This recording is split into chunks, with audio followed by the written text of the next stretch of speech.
आज सप्ताह ध्यान साधना शिविर के दूसरे दिन में द्वितीय पाली के सत्संग में उपस्थित है।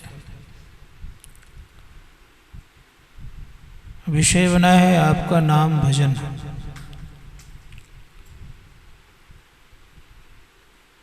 नाम के संबंध में बहुत लोगों ने बहुत कुछ कहा है। कितने लोग कहते हैं कि राम नाम के हीरे मोती संत लुटावे गली गली। कोई कहते कि संत बिखेरे गली गली। नाम की चर्चा के संबंध में बराबर सब कोई कुछ न कुछ कहते रहते हैं।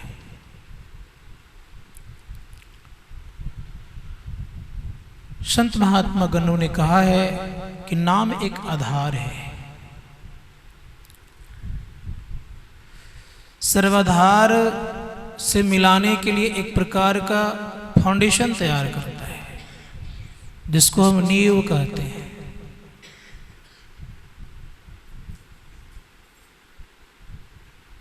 लेकिन ये कौन सा नाम है? तो कहा जो वर्ण से बना है, अर्थात अक्षरों से जो बना है,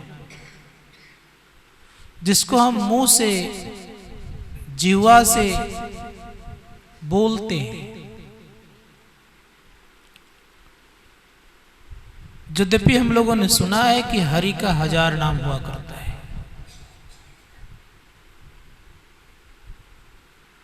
तो 1000 नामों में से किसी नाम को आप उठा करके जप लेंगे तो हो सकता है कुछ देर के लिए आपको फायदा हो सकता है। लेकिन कभी कभी हम आपको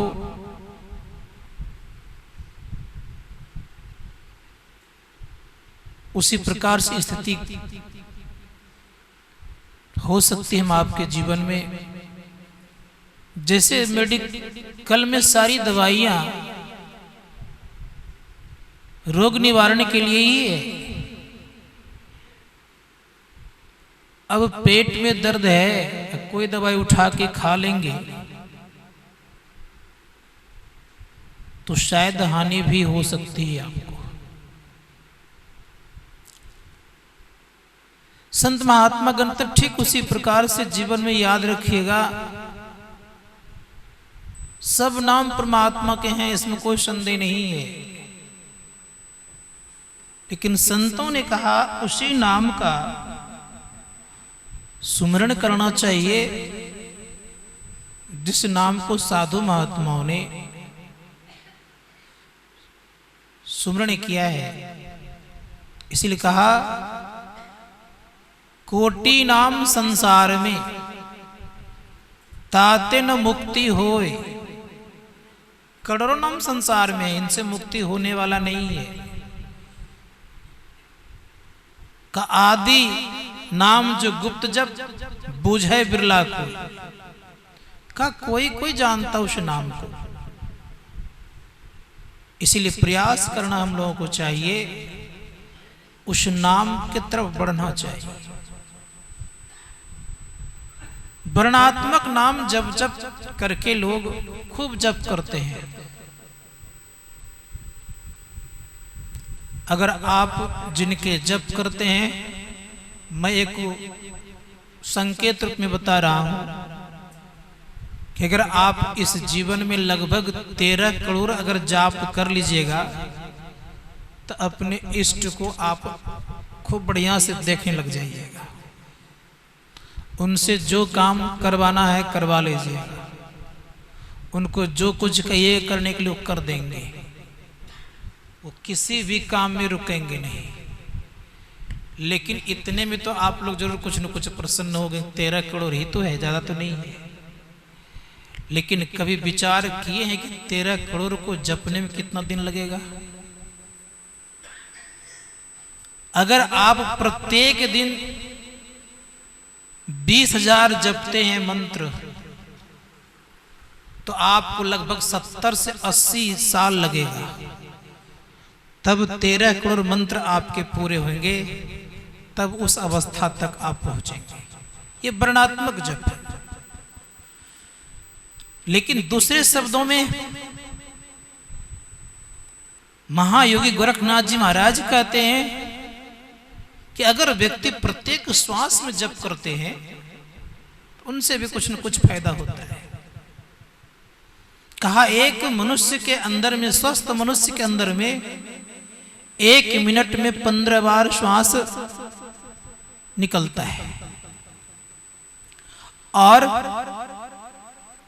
जब वो 24 घंटा में श्वास लेते हैं का 21,600 बार श्वास लेते हैं।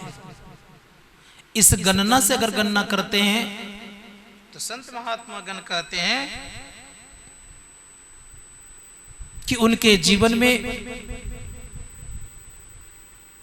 24 घंटा लगातार अगर श्वास पर जप करते रहे तो उन्होंने कहा 600 सहस्त्र 21 जाप अनहद उपजे आपे आप।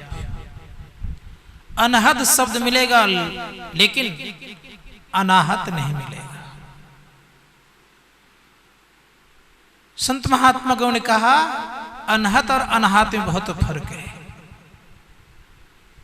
संत कबीर कहते हैं कि जिस राम नाम को हम लोग जपते हैं क्या उसको सबको जानते हैं?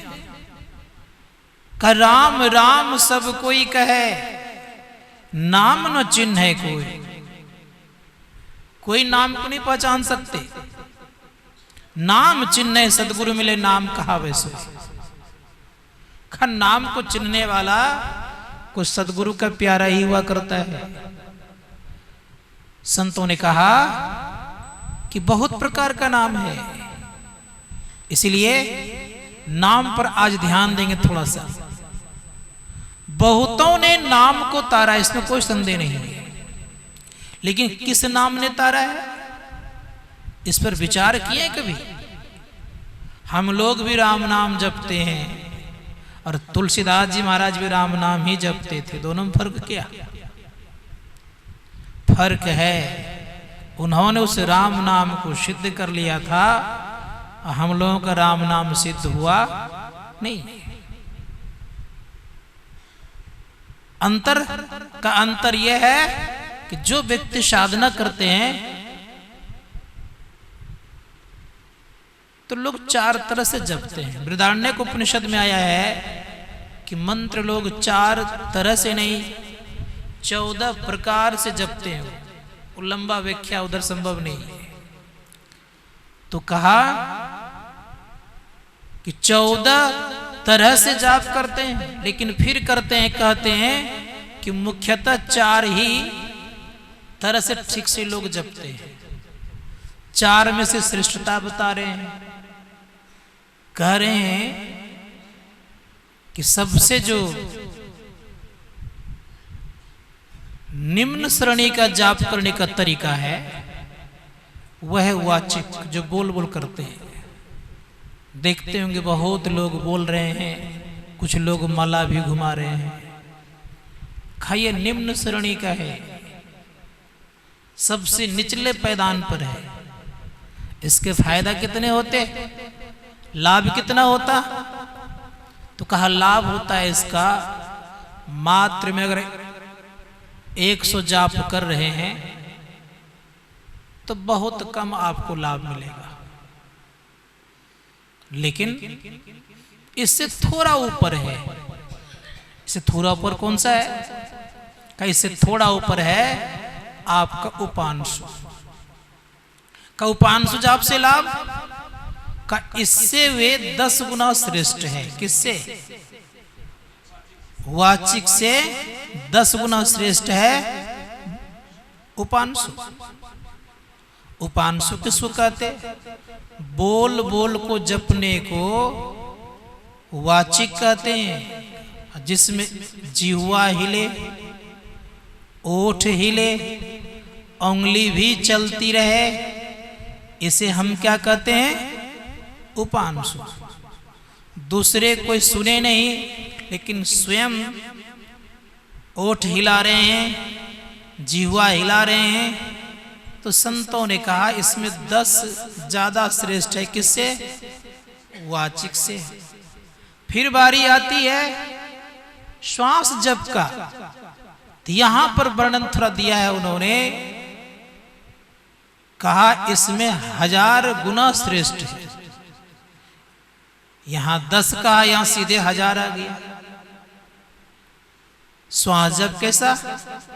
जैसे हम राम का उच्चारण करते हैं तो एक संबोधन लगाते हैं उसमें, हे राम। संबोधन कहने से उनका आदर बढ़ता है नाम का।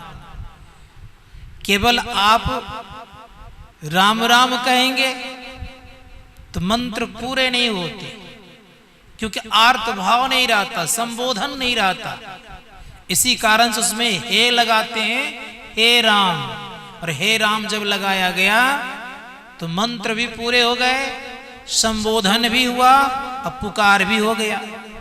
तो ऋषियों ने कहा है कि आप जब हे बोलते हैं तो श्वास को क्या करते हैं? आप लेते हैं। राम जब बोलते हैं तो भीतर करते हैं, अर्थात बाहर भीतर करने में हे राम होना चाहिए। संतों ने कहा अगर इस तरह से प्रत्येक श्वास पर करेंगे तो आपको उपांशु जप से 1000 गुना ज्यादा लाभ हो जाएगा। लेकिन अब कह रहे हैं कि जो मन ही मन जाप करते हैं तो कहा उन्हें 1,00,000 गुना ज्यादा फायदा होता है। बृहदारण्यक में स्पष्ट कहा है कि जो मन ही मन जाप करता है उन्हें 1,00,000 गुना ज्यादा फायदा होता है। इसलिए हमारे गुरुओं ने कहा अति पावन गुरु मंत्र मन ही मन जाप जप। मन ही मन जपी। अब मन ही मन जपने वाले को कोई देखता भी नहीं है, क्या कर रहा है नहीं कर रहा है, भजन कर रहा है कि कुछ कर रहा है, कुछ पता नहीं चलता।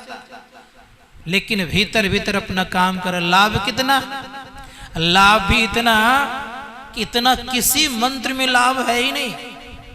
किसी प्रकार के मंत्र जप लीजिए, अब मानस जप करिए आप तो विचार कर लिए 1,00,000 को जपने में आपको मैं एक गणना के हिसाब से बताता हूं कि मोटा मोटे अगर 4 घंटा रोज जपते हैं ये छोटा सा मंत्र जो अपना है, तो इतना याद रखिएगा कि कम से 4,000 अगर 5,000 रोज जपते हैं आप, 3-4 घंटा लगाते हैं तो सीधे सीधे आपको कितने लग जाएंगे?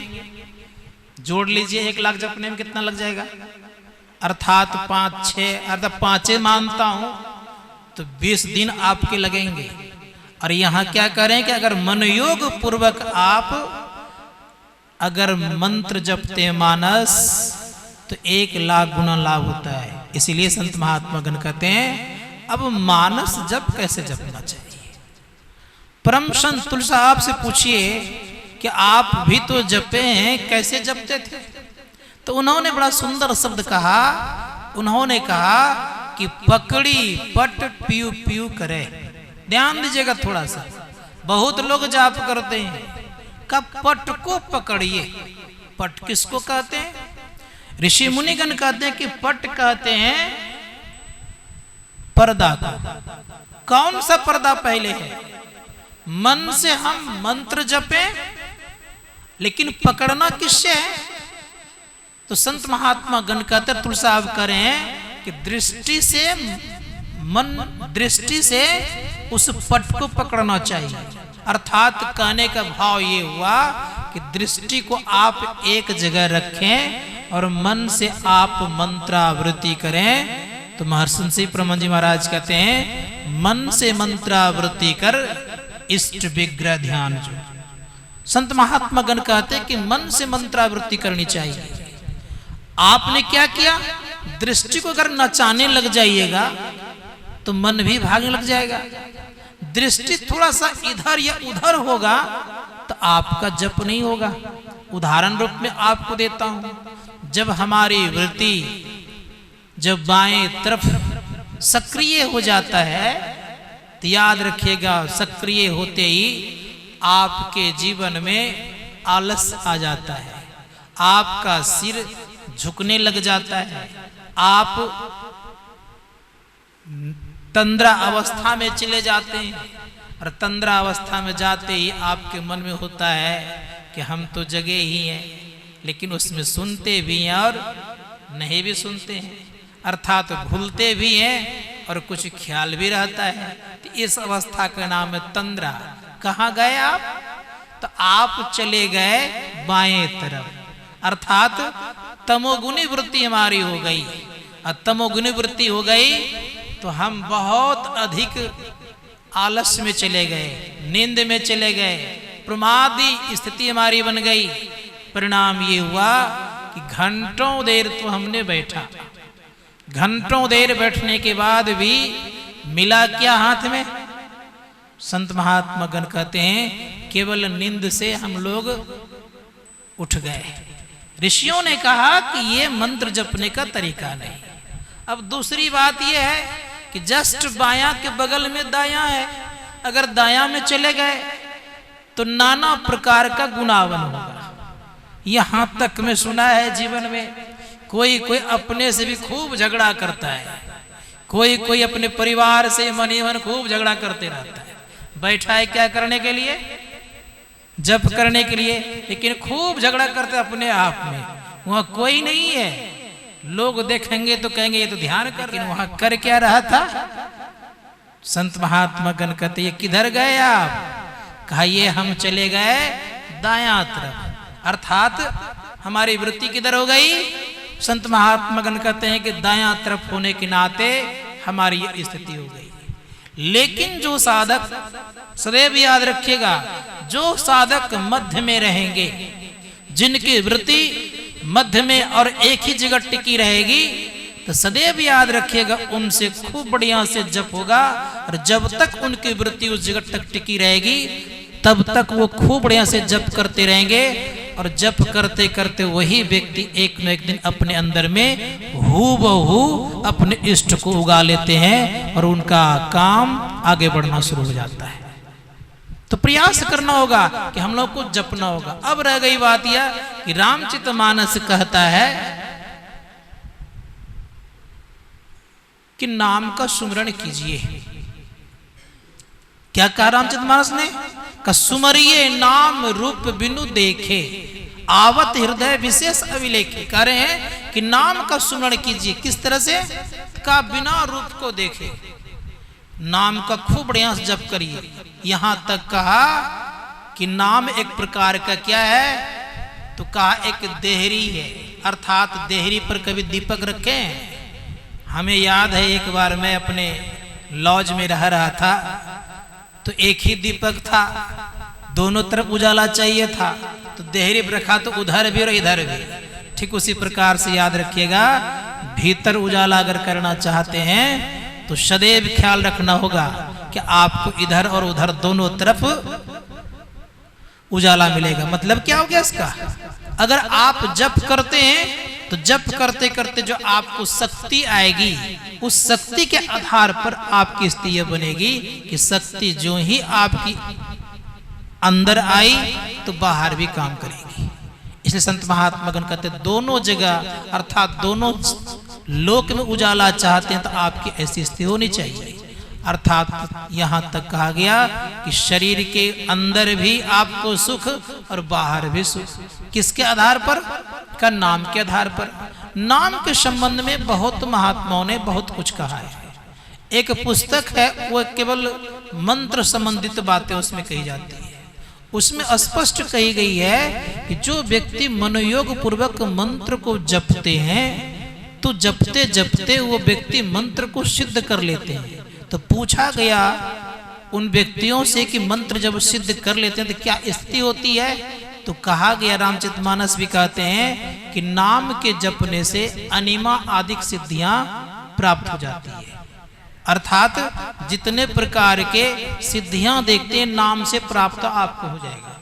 उदाहरण रूप में आपको मैं देता हूं, एक महात्मा थे, वे नाम केवल जपते थे और नाम जप जप करके उनके जो इष्ट देव थे उनको प्रकट कर लेते थे और उनसे काम करवा लेते थे। कुछ भी कुछ भी काम करवा लेते थे, कह देते इसका काम कर दो, उसका काम हो जाता था। तो इस तरह से स्थिति होती है। एक तंत्र मंत्र वाले व्यक्ति भी एक मंत्र को सिद्ध करके कुछ न कुछ काम करा लेते हैं। तो संत महात्माओं ने कहा कि मंत्र को आप खूब बढ़िया से जपिए। अब कैसे जपना है? तो बड़े सुंदर शब्दों में कहा, मंत्र जपो जी ऐसे तैसे, ध्रुव प्रहलाद सुदामा जैसे। सुदामा भी क्या करते थे? खूब मंत्र को जपते रहते थे, हरदम हे कृष्ण हे कृष्ण हे कृष्ण करते रहते थे।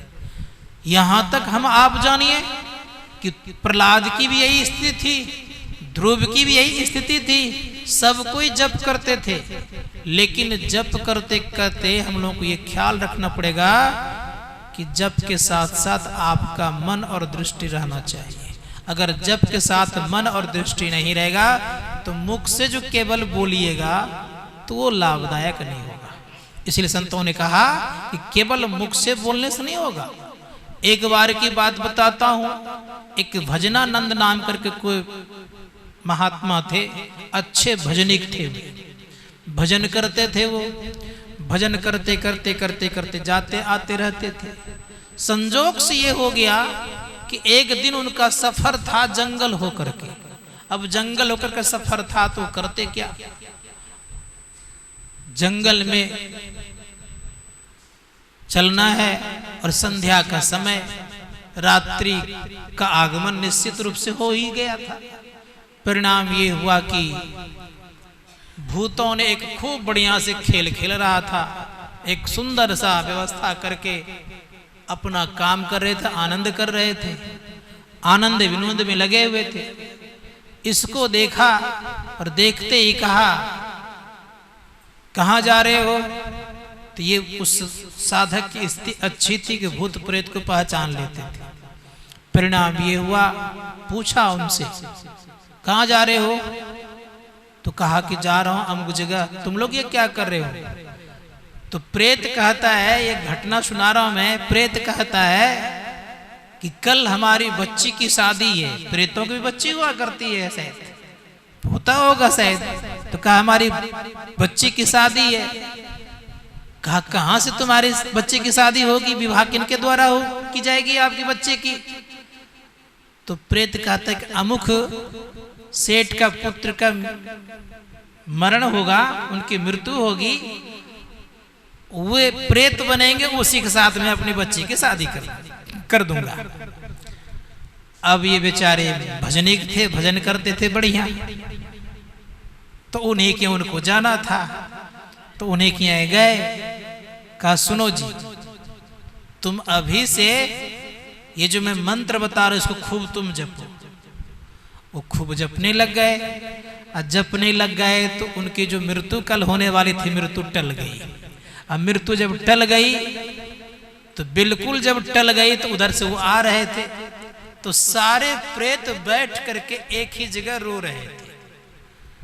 तो फिर पूछते हैं कि ये रोना तुम्हारा किस काम का हो रहा है, क्यों रो रहे हो? तो रोते रोते सारे प्रेत कहते हैं कि इसलिए मैं रो रहा हूं कि मेरी बच्ची की शादी टूट गई, अर्थात छूट गई। कहा कैसे छूट गई?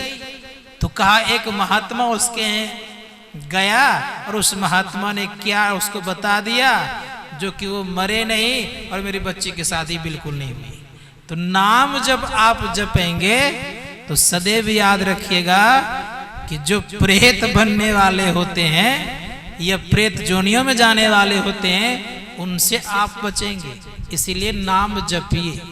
संत महात्मा गण कहते हैं कि नाम जपने से और कितने कितने लाभ हैं, अनेकों लाभ हैं, एक दो लाभ की बात नहीं है।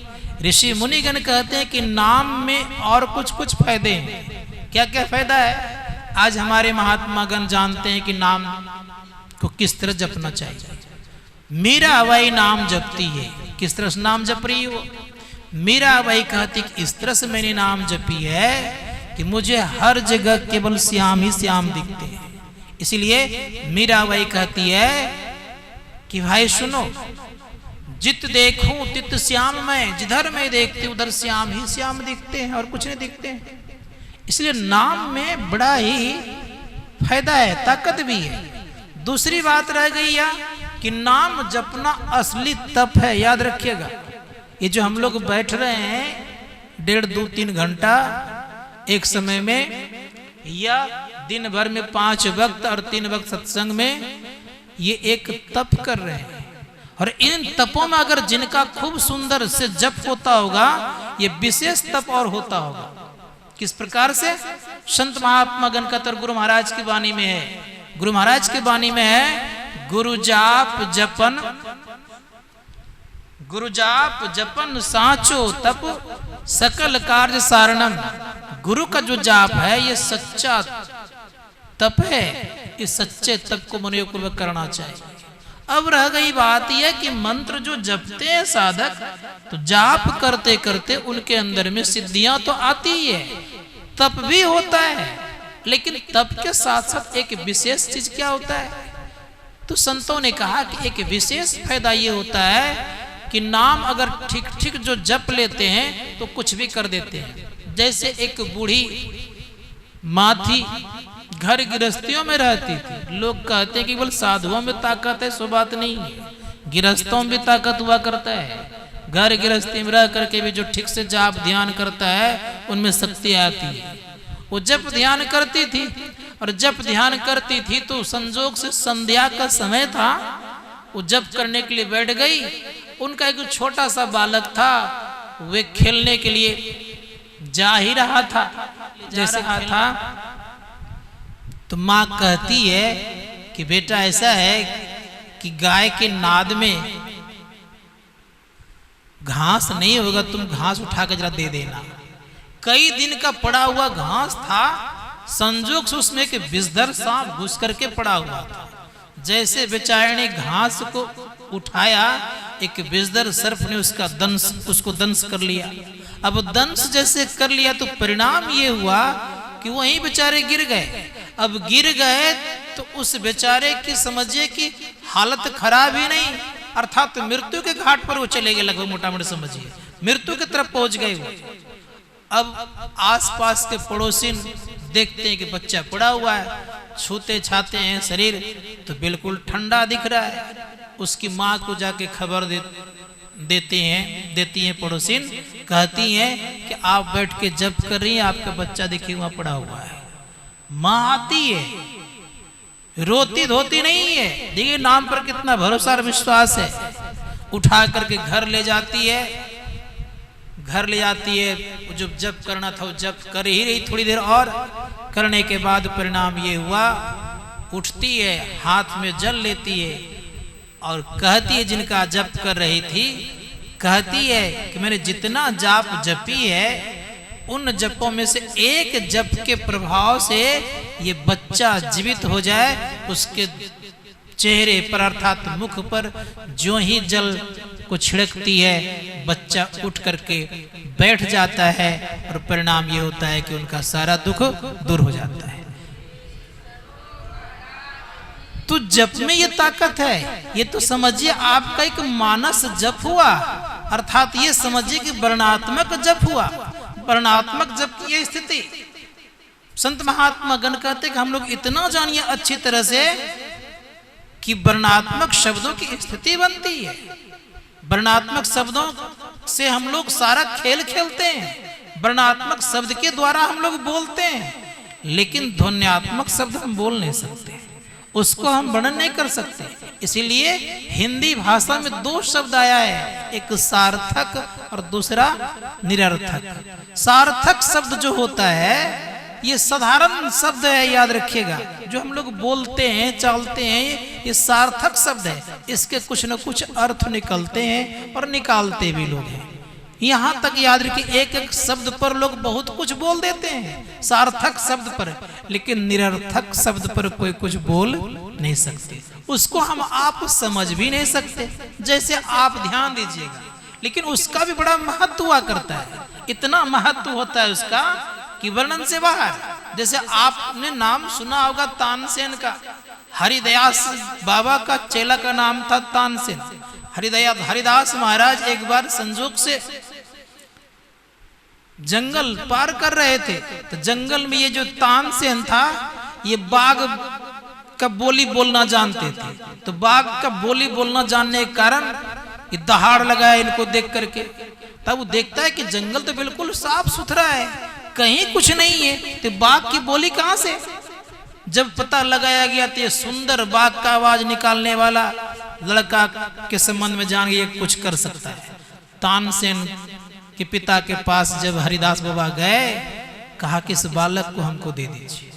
दे दिया गया और इतना सुंदर गवैया बनाया, उसको गाने वाला बनाया कि तानसेन प्रसिद्ध कलाकार हुए। और जब अकबर के दरबार में रहते थे तो 9 रत्नों में एक रत्न तानसेन भी था। परिणाम ये हुआ कि जब वहां गए तो कहा तुम इतना सुंदर गाते हो। कहा हम तो कुछ नहीं गाते, हमारे गुरु गाएंगे तो आप बेहोश हो जाएंगे। कहा एक बार उनका दर्शन कराओ। दर्शन कराने के लिए जब गए तो कहा ऐसे दर्शन नहीं होगा, आप वेश को बदलिए। तो वेशभूषा को बदला गया, दोनों साधारण बन गए। गए अपने गुरु जी के पास, ध्यानस्थ थे। संत महात्मा गण कहते ध्यान में बहुत गुण हुआ करता है, ध्यानस्थ थे वे। लेकिन कहा ऐसे तो ध्यान इनका टूटेगा नहीं। तो उन्होंने क्या किया, गाना शुरू किया। जब गाना शुरू किया तो जान करके गलती कर दिए। जैसे गलती कर दी उनका ध्यान टूटा। कहा कि तानसेन ऐसे नहीं, ऐसे गाया जाता है। जैसे का ऐसे गाया जाता है। अकबर वहीं पर सुनते ही बेहोश हो गए।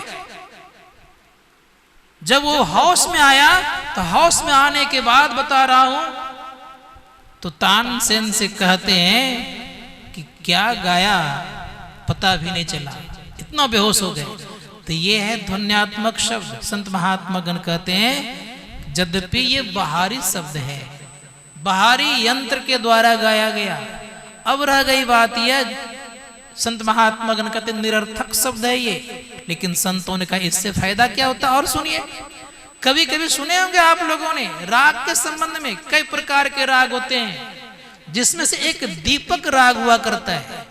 दीपक राग जब गाया किसी ने तो उनके कंठ जलने लग गए।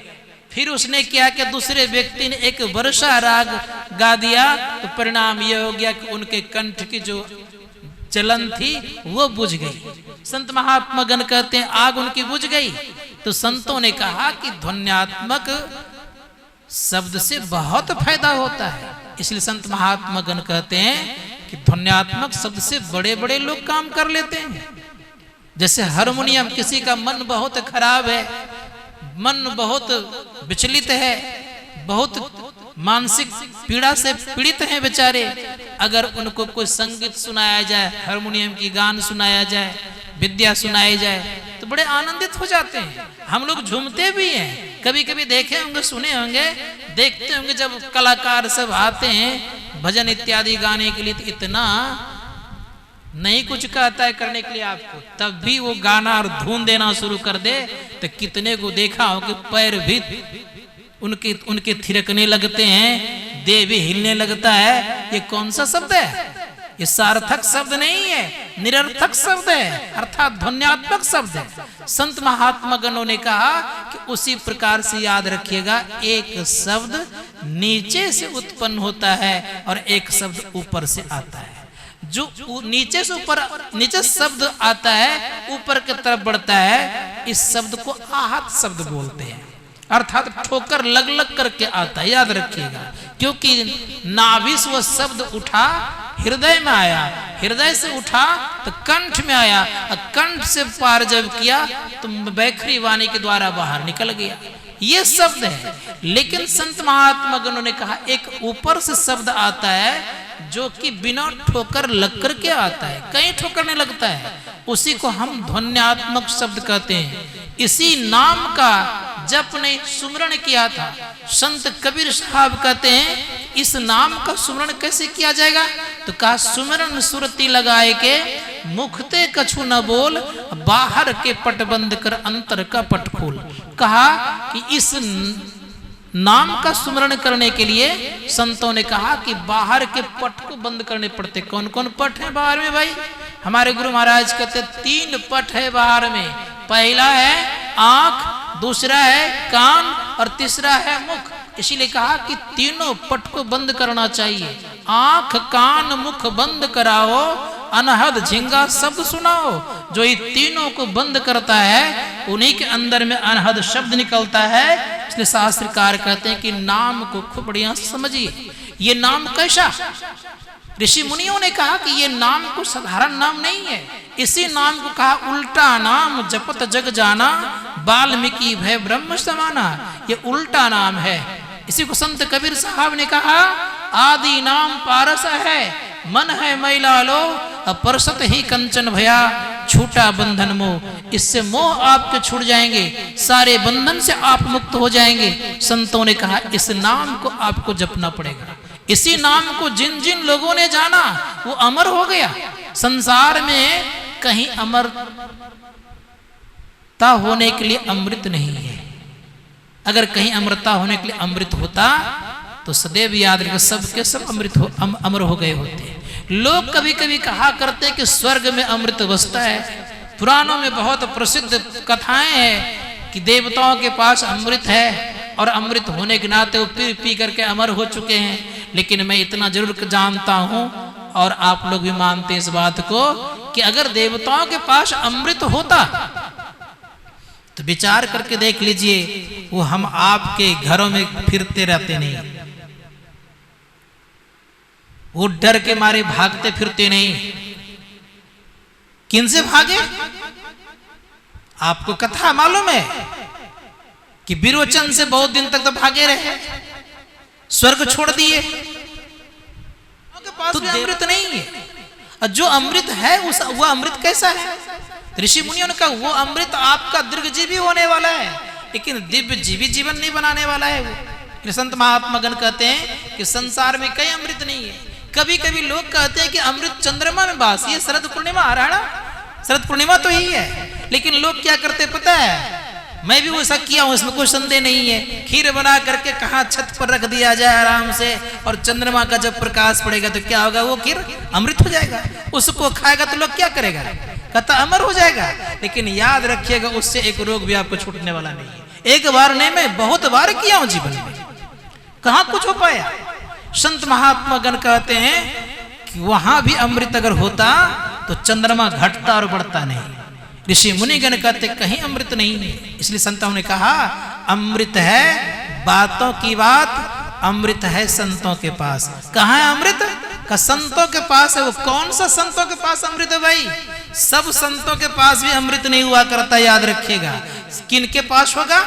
ऋषि मुनिगण कहते कि जो राम नाम अमर नाम, भजो भाई सोई, और सोई सप्त धुन घट घट होई। उस राम नाम को जो जान लेगा, तो ऋषि मुनियों ने कहा वह व्यक्ति एक न एक दिन अमर हो जाएगा। उसी नाम के संबंध में कहा चुंबक सत शब्द है भाई, चुंबक लोक ले जाई, होई निकारे होखे नहीं पीरा।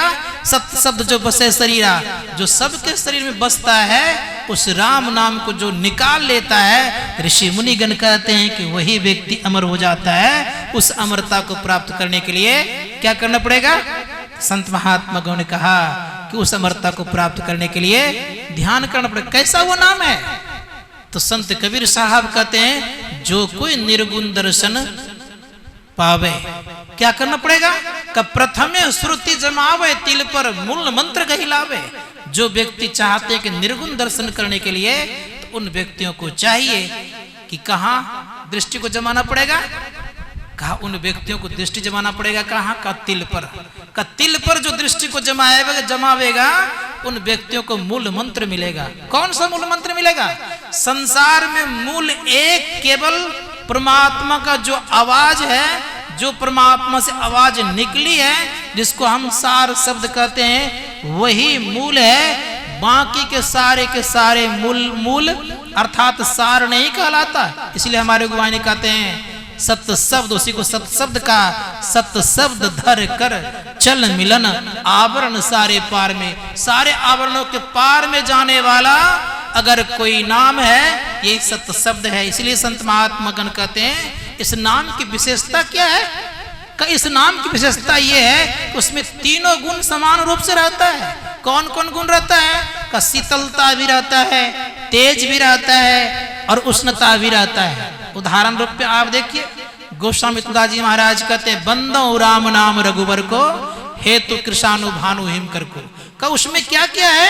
तो कहा उस राम नाम में अग्नि के समान तेज है, सूर्य के समान प्रकाशमान है और चंद्रमा के समान शीतलता है, और किसी नाम में तीनों गुण नहीं पाए जाएंगे। संत महात्माओं ने कहा उस राम नाम को जो जानते हैं वह कैसा है?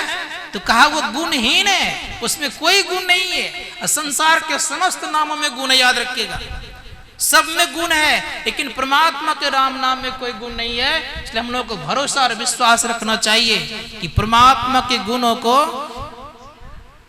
जानने के लिए हम लोग को क्या करना पड़ेगा? ऋषि मुनिगण कहते कि हम लोगों को बैठ करके ध्यान कीजिए और अपनी वृत्ति को एकाग्र करने का चेष्टा और प्रयत्न कीजिए। इसलिए उस नाम को जो जानेगा तो क्या होगा, इसको आज भी जानिए। का जाका पूंजी नाम है, कब उन हो के हान, उन व्यक्तियों को कभी हानि नहीं होगी। और परिणाम क्या होगा? कहा दरिया सोईजन, जो दरिया साफ करे वो व्यक्ति कैसे होंगे? कहा वो ऐसे हो जाएंगे कि वह व्यक्ति जम के फंदे से कट जाएंगे, अर्थात जम के फंदे से दूर हो जाएंगे। इसलिए संत महात्माओं ने कहा कि राम नाम की पूंजी को बढ़ाइए। वो राम नाम जो अमर नाम है उसको जानने का चेष्टा और प्रयत्न कीजिए। जो उसको जानेगा तो कहा वो व्यक्ति एक न एक दिन अपने आप को जान लेगा। तो प्रयास करना ये होगा उसको कैसे जाना जाए, क्या उपाय है? संत महात्माओं ने कहा कि उपाय है, इसलिए कि सच्चे मुर्शिदों के पास जाइए। इसलिए संत कबीर साहब बड़े सुंदर शब्द कहते हैं कि मुर्शिद नैनो बीच नबी है, स्याह सफेद तिलों बिच तारा, अभिगत अलख रवि है, आँखी मध्य पाखी चमके, पाखी मध्य द्वारा ते द्वारे दूरबीन लगावे, उतरे भवजल पारा, मुर्शिद नैनो बिच नबी है। उस शब्द को जो सुनेगा तो क्या होगा? तो बड़े प्रेम से कहा, सुन शहर में बास हमारा, तहां सर्वंगी जावे। सर्वंगी कहते हैं ओत प्रोत से जो परमात्मा रहते हैं, का तहां सर्वंगी जावे, साहब कबीर सदा के संगी, शब्द महल ले आवे। वो शब्द का महल है। हम लोगों ने तो बहुत महल सुना होगा, कौन कौन महल सुना है? सुना है हम लोगों ने शीशा का भी महल हुआ करता है, लेकिन शब्द का महल नहीं सुने होंगे। संतों ने कहा शब्द का महल सुनने वाला कोई बिरले हुआ करता है, शब्द का महल देखने वाला कोई बिरले हुआ करता है। का जो शब्द महल में चले जाते हैं तो वहां क्या मिलते हैं? ऋषियों ने कहा जो शब्द के सिंधु में चले गए वो भव सिंधु में कभी आने वाले नहीं होते हैं। संतों ने कहा कि शब्द के सिंधु में जाने के लिए क्या करना पड़ेगा? तो कहा हम लोगों को ध्यान करना पड़ेगा। इसीलिए ध्यान कीजिए, और ध्यान जब कीजिएगा तो क्या होगा? तो ऋषियों ने कहा ध्यान करने जो असली नाम का उत्पन्न होगा आपका जीवन सार्थक होगा। वो अपने आप होता है, उसी को बड़े प्रेम से कहा गया कि वही ध्यान है भाई, और वही नाम भजन है। इसको याद रखिएगा। उसी को राधा साहब स्वामी ने कहा कि ये जो नाम भजन है, सुमिरन है, इसको सुमरने की चेष्टा और प्रयत्न करना चाहिए। इसी के संबंध में कहा कि ये राम नाम कोई नहीं जानते, कोई देवता नहीं जानते। इस नाम को जो जान लेता है वो अमर तो हो ही जाता है। और साथ साथ ये याद रखिएगा कि संसार सागर से डूबने के लिए आज भी मां सरस्वती एक तुम्बे लेकर के चलती फिरती है। पता आप लोगों को होगा क्यों? इसलिए संत महात्मा गण कहते हैं कि वह राम नाम उन्हें भी पता नहीं है। यद्यपि ये संसार, याद रखिएगा, उन्हीं का बीना के द्वारा जो संगीत निकली है, उसी संगीत के आधार पर हम लोग को इतना सारा ज्ञान है। और परिणाम ये हुआ कि मां सरस्वती को अगर श्राप ना मिला होता तो हम लोग को थोड़ा सा और ज्यादा ज्ञान बढ़ जाता। मां सरस्वती को श्राप मिलने के कारण हम लोग थोड़ा सा ज्ञान में कम रह गए। क्या करती थी मां? ब्रह्मा जी जब सृष्टि करते थे तो सृष्टि करने के क्रम में मां सरस्वती बच्चों का सृजन करने के लिए तत्परता के साथ संगीत का उत्पन्न करना प्रारंभ की। और जब संगीत का उत्पन्न करना प्रारंभ कर दी उन्होंने, तो संगीत जितना देर तक उन्होंने गाई उतना देर तक तो मानव का ठीक ठीक विकास हुआ। उसी क्रम में भगवान विष्णु के पास मां सरस्वती चली गई।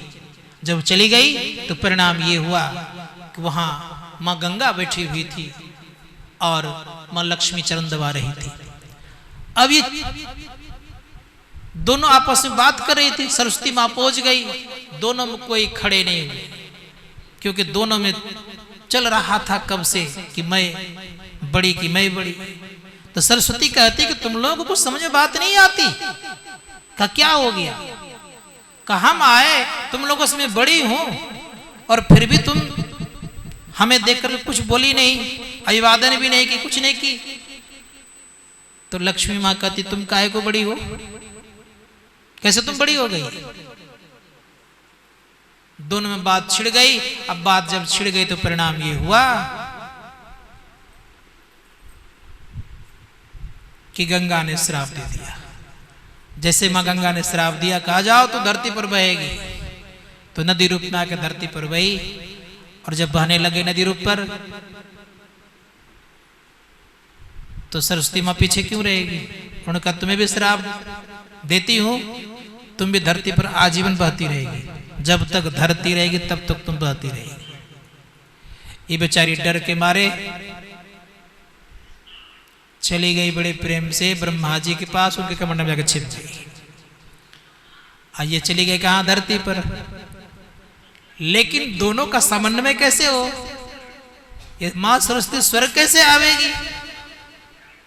तो कहा जब तक मां गंगा से मिलन नहीं धरती पर हो जाए तब तक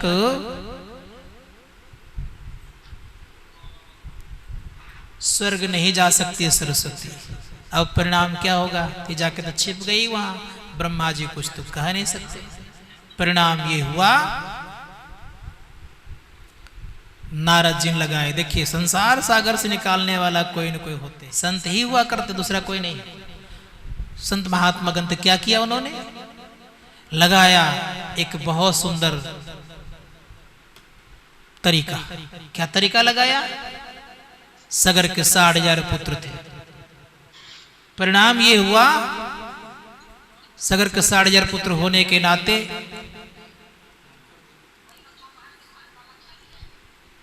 स्थिति ये होती है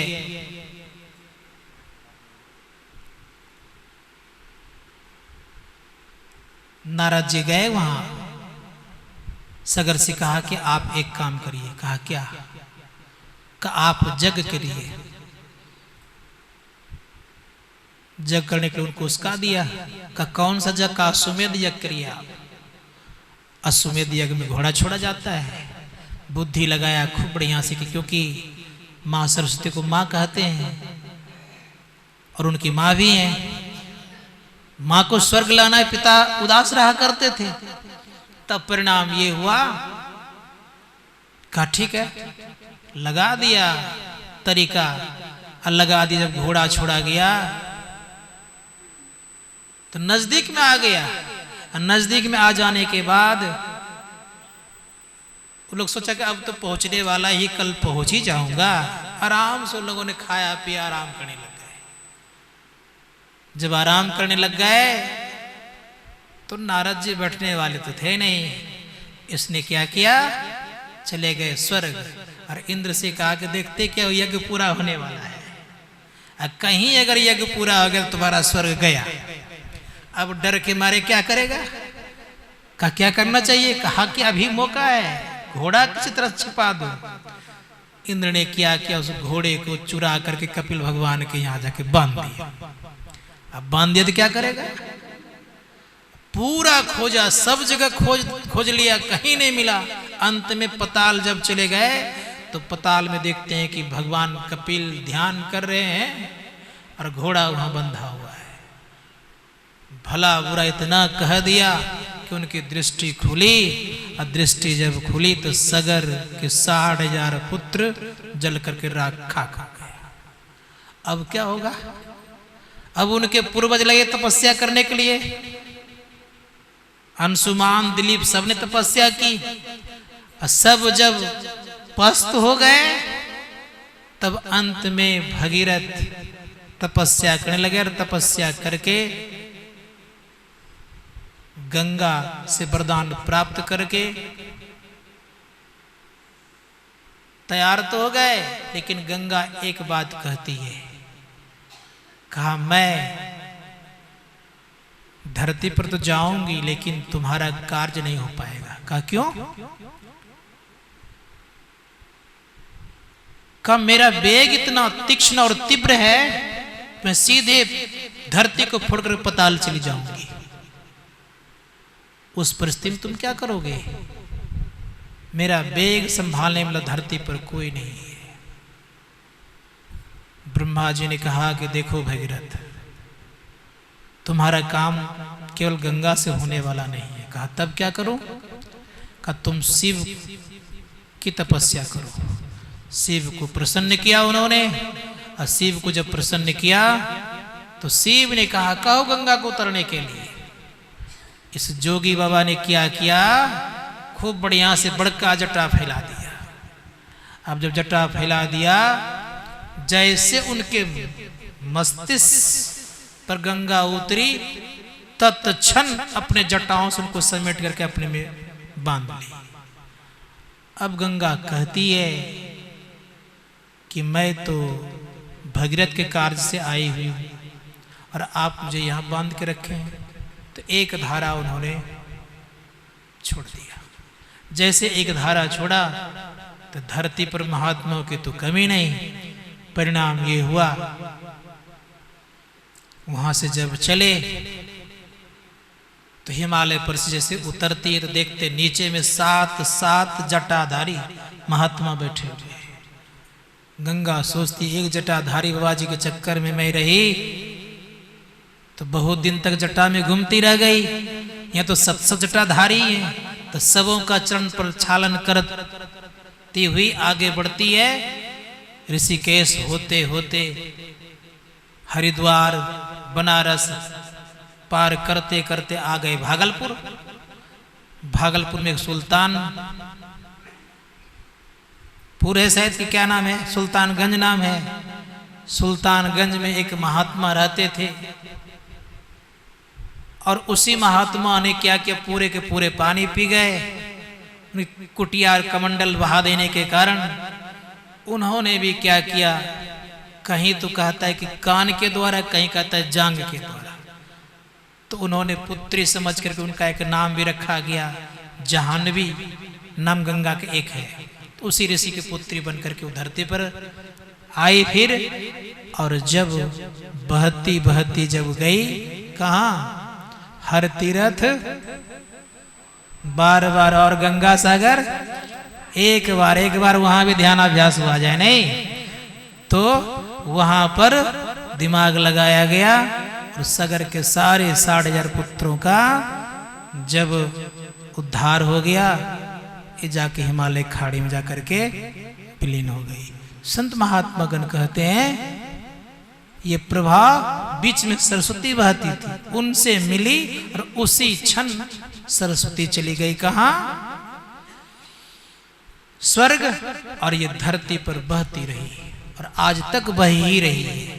कभी खत जाएगी वहां? संत महात्मा गण कहते हैं कि इतना आसान नहीं है कि गंगा स्वर्ग लौट सकती। जब तक धरती रहेगी तब तक गंगा मां को धरती पर बहना ही होगा, इसमें कोई संदेह नहीं है। संत महात्मा गण कहते हैं कि सरस्वती का मिलन होना परम आवश्यक था और नारद जी ने उपाय कर दिया। इसीलिए मैं दावे के साथ कहना चाहूंगा कि कल्याण कराने वाला कोई संत होते हैं और संत ही के पास अमृत होता है, और संत के साथ रह जाइएगा तो आप भी अमर हो जाइएगा और आपका भी कल्याण हो जाएगा।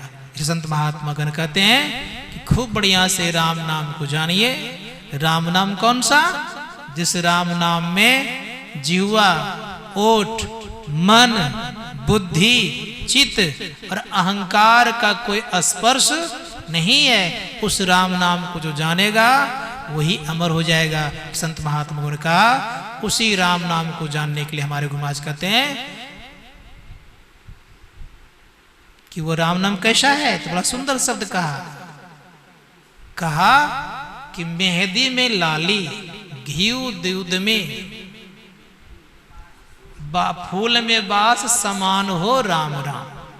वो ऐसा है। जिस प्रकार से मेहंदी में लाली को कोई देख नहीं पाते, दूध में घी को कोई नहीं देख पाते, फूल में वास को नहीं देख पाते, उसी प्रकार से राम है, उस राम को कौन देखेगा? तो संत महात्मा गण का तो उतने ही आप महीन होइएगा तब उसको आप देख सकते हैं। तो किनको महीन करना है? मन को। और जो मन को महीन कर लेगा, मन को छोड़ देगा, वही एक दिन उस राम नाम को जानेगा और वो व्यक्ति अमरता को प्राप्त करेगा। इतनी ही वाणी कहकर अपने वाणी को विराम देता हूँ। बोलिए प्रेम से श्री सद्गुरु